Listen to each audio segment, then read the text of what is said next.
নমস্কাৰ আপোনালোক সকলোকে মোৰ অংকিতাৰ আশাশালী চেনেলটোলৈ স্বাগতম জনাইছোঁ। বহুত ব্যক্তিগত সমস্যাৰ বাবে বহুত দিন ভিডিঅ' আপলোড কৰিব পৰা নাছিলোঁ। এতিয়াৰ পৰা চেষ্টা কৰিম যাতে ভিডিঅ'সমূহ নিয়মীয়াকৈ আপোনালোকৰ মাজলৈ আগবঢ়াব পাৰোঁ। আৰু মোৰ যদি ভিডিঅ'সমূহ চাই ভাল লাগে লাইক কৰিব, কমেণ্টছ কৰিব আৰু আমাৰ চেনেলটোলৈ যদি নতুনকৈ আহিছে ছাবস্ক্ৰাইব কৰিবলৈ নাপাহৰিব। আজি মই তেনেই সাধাৰণভাৱে গৰমত সহজে খাব পৰা এখন ভাতৰ থালি প্ৰস্তুত কৰিবলৈ ওলাইছোঁ। আশা কৰোঁ ভিডিঅ'টো আপোনালোকে শেষলৈকে চাব। এতিয়া আহকচোন চাওঁ মইনো এই ৰেচিপি কেইবিধ কেনেদৰে বনাওঁ। মই আজি বাঁহগাজৰ এখন ব্যঞ্জন বনাম। তাৰ বাবে আপোনালোকে এনেকৈ কোমলীয়া বাঁহগাজ এনেকৈ চকলা চকলকৈ কাটি ল'ব পাৰে। আজি যিহেতু বাঁহগাজৰ খৰিচাও থৈছোঁ সেইবাবে ভাবিলোঁ অলপ এনেদৰে এখন ভাজি তৈয়াৰ কৰোঁ। আহকচোন চাওঁ মই এই ভাজিবিধ কেনেদৰে বনাওঁ। তাৰপিছত এনেদৰে কুকাৰত পানী তেনেকৈ বইল কৰি ল'ম বাঁহগাজখিনি।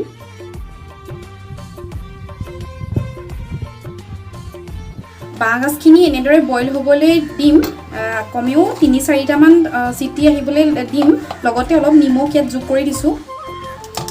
এতিয়া ঢাকনাখন বন্ধ কৰি দিম।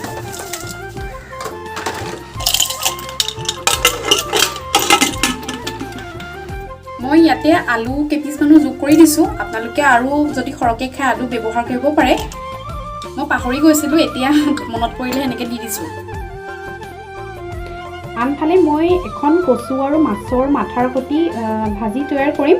তাৰ বাবে মই কচুখিনি এনেদৰে চাফাকৈ কাটি তিয়াই থৈছোঁ।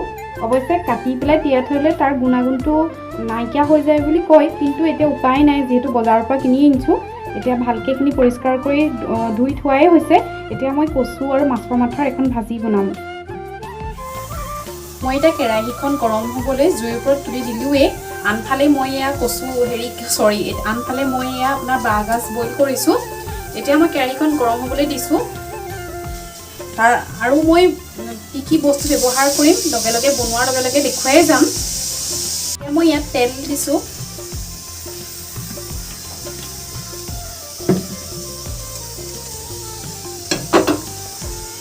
তেলখিনি ইতিমধ্যে গৰম হ'ল। এতিয়া মই ইয়াতে 5 ফোৰণ যোগ কৰি দিছোঁ।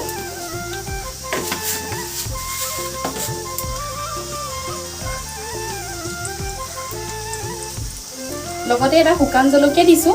যিহেতু মই এই ভাজিখন অলপ জ্বলা ব্যৱহাৰ কৰিম, ভোট জলকীয়া দিম, সেইবাবে ইয়াত এটাই ব্যৱহাৰ কৰিছোঁ।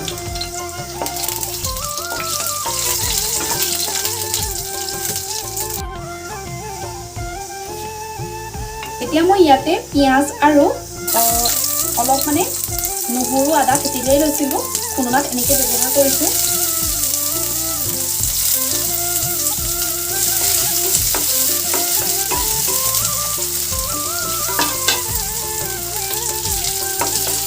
এতিয়া মই এয়া ৰঙচুৱা হোৱালৈকে অলপ ভাজি ল'ম।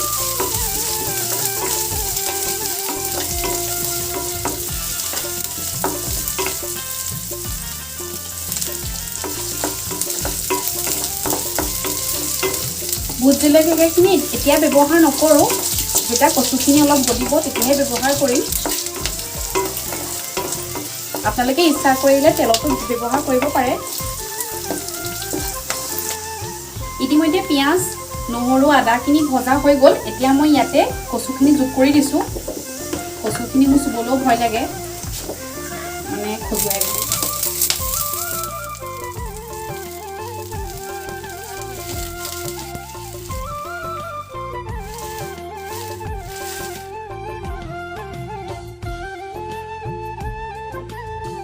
কচুখিনি দিলোঁ। এনেকুৱাতে আপোনালোকে অলপ নিমখ ব্যৱহাৰ কৰিব পাৰে। তেতিয়া কচুখিনি যিমানটো ফুলি আছে নিমখখিনি দিয়াৰ লগে লগে কাকৰ হৈ যাব। হালধি ব্যৱহাৰ কৰিব পাৰে এনেকুৱা সময়তে, বা অলপ লাহেকৈ ব্যৱহাৰ কৰিলেও হ'ব। মই একেলগে দি দিছোঁ। এতিয়া মই গোটেইখিনি লৰাই দিম।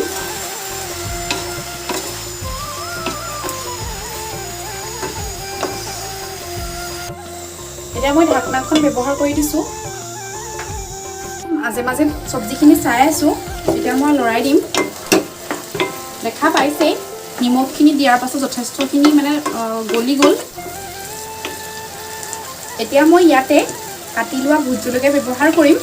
আপোনালোকে জলকীয়াৰ মানে যোনটো পৰিমাণ সেইটো নিজৰ খোৱাৰ অনুসৰি দিব। মই অলপ দিছোঁ, ইয়াতকৈ কমকৈ দিব পাৰে, বেছিকৈও দিব পাৰে, নিজে যোনে যিমান খায় আৰু। কিন্তু মাছৰ মাথাৰ লগত অকণমান জ্বলা হ'লে ভাল লাগে।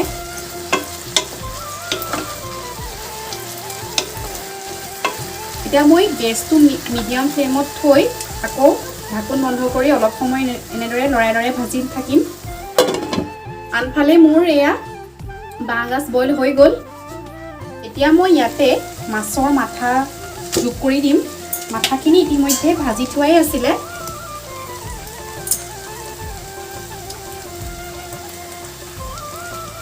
এনেকৈ অলপ ভাঙি দিছোঁ।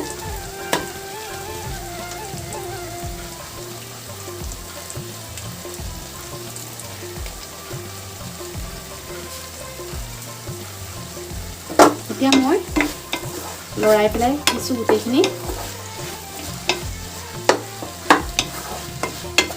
এতিয়া মই আকৌ ঢাকনাখন লগাই দিম। এতিয়া মই ইয়াতে অলপ নেমু চেপি দিম।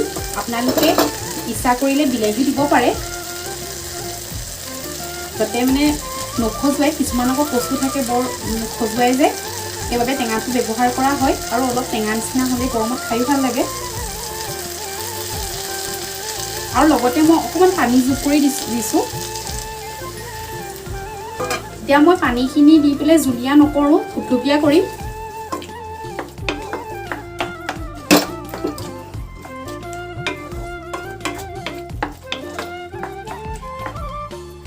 এতিয়া মই আকৌ ঢাকনাখন বন্ধ কৰি দিম।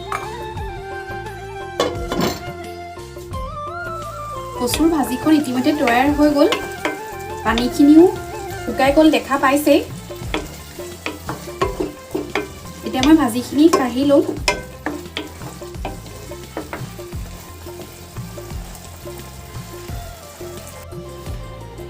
এতিয়া মই বইল কৰি লোৱা বাঁহগাজখিনি ফ্ৰাই কৰিবলৈ লৈছোঁ। আহকচোন চাওঁ মই এই ব্যঞ্জনবিধ কেনেদৰে বনাওঁ। এতিয়া মই ইয়াতে তেল দিছোঁ।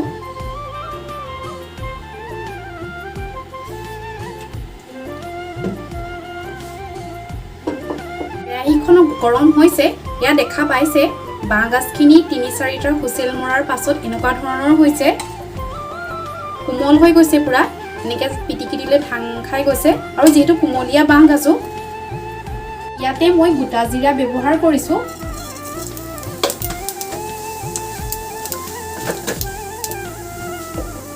দুটা শুকান জলকীয়া দিছোঁ আৰু মিহিকৈ কাটি লোৱা পিঁয়াজ দিছোঁ আৰু অলপমান নহৰু আদা থেতেলিয়াই লৈছিলোঁ।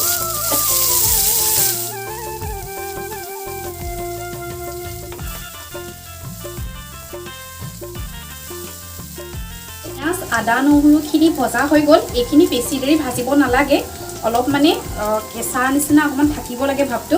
এতিয়া মই সিজাই লোৱা বাঁহগাজখিনি ইয়াতে যোগ কৰি দিছোঁ। লগতে আলুও দিছিলোঁ যে আলুও আছে।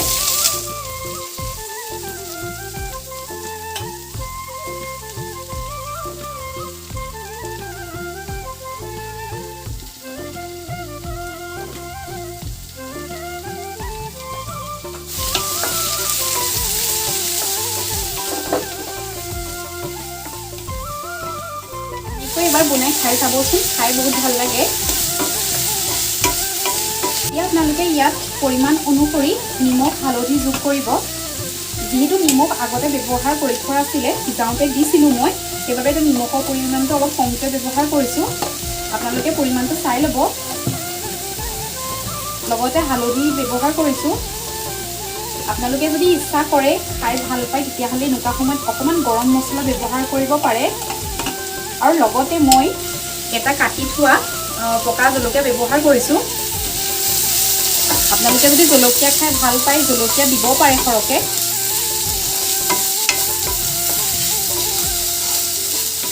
এতিয়া মই গোটেইখিনি অলপ সময় মিডিয়াম ফ্লেমত এনেদৰে মিক্স কৰি ভাজিবলৈ দিম, মানে ফ্ৰাই হ'বলৈ দিম। বাঁহগাজখিনি ইতিমধ্যে ভজা হৈ গ'ল, দেখা পাইছে। ভাজিখন এনেকুৱা ধৰণৰ হৈছে। আমাৰ ইতিমধ্যে এয়া ভাজিখন তৈয়াৰ হৈ গ'ল। ভাতৰ থালিখনত কি আছে চাওঁচোন আহক। ইয়াত আছে এয়া কচু মাছেদি বনোৱা এখন ভাজি, মাছ ফ্ৰাই, নেমু টেঙা, ভাত, ভোট জলকীয়া আৰু এইটো বাঁহৰ গাজ বইল কৰি যে বনাইছিলোঁ সেয়া, জলকীয়া এনেকৈ মিক্স আচাৰ, আৰু এইফালে আছে মানে আপোনাৰ মাছ আৰু বিলাহী, জহা ফুলৰ এখন অকণমান মানে জুলীয়াকৈ বনাইছোঁ।